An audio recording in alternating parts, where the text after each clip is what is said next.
how spiritual do you think this is? Or do you think that scientifically we're going to get to a point someday where we can hop back and forth, or where we can interact on a level like that? I'm hoping so.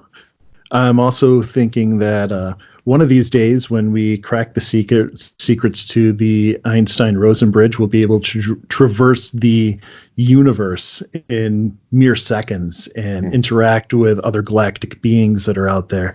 I'm hoping that ITC will continue to develop and we'll be able to get better representations of what is communicating with us through our devices.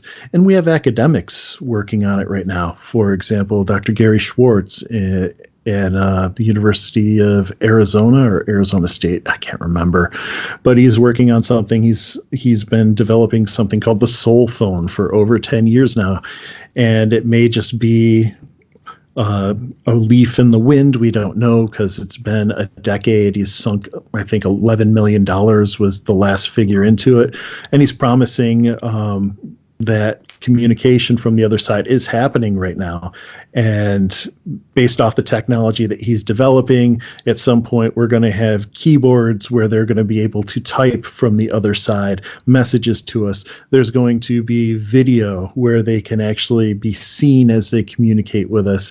And one of the most outlandish claims that I recently read in his latest newsletter was that he envisions within the next coming decades webinars from communicators on the other side, scientists and researchers and all the stuff that have passed on, where they're able to communicate from the other side to us living through like webinars.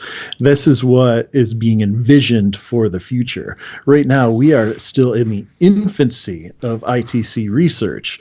I'm not going to be around in 100 years to see where it's going to be, but I think that we're going to be able to communicate with the other side much closer to real-time face-to-face communication than we can even imagine today.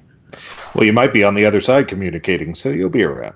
Well, I hope so. One of the cool things about ITC that's been recorded are people like Jurgensen and Radova and other people who've passed on. We're actually getting communications from them on the other side, where they're saying that they're building equipment on the other side to function with our equipment over here, and that they're building the bridge through this form of communication.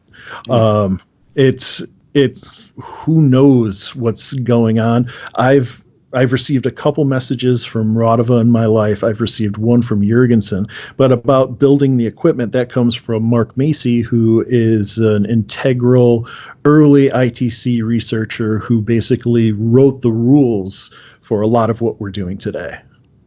Yeah, the building from the other side concept. I read this book, some random book I grabbed off a shelf of a bookstore I was working at. It ended up being a Hugo Award winner, but I just grabbed it randomly.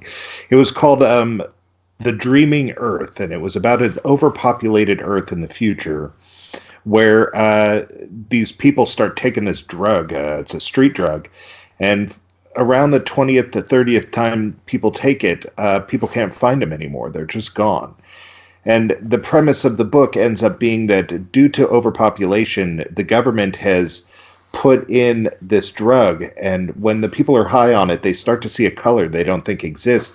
But what they're really doing with this drug is traveling to another dimension where there is no population, and they're slowly sending the people who are adventurous enough to, if they're willing to try the drug, they're willing to go to the dimension, you know. And it was sort of this interesting concept.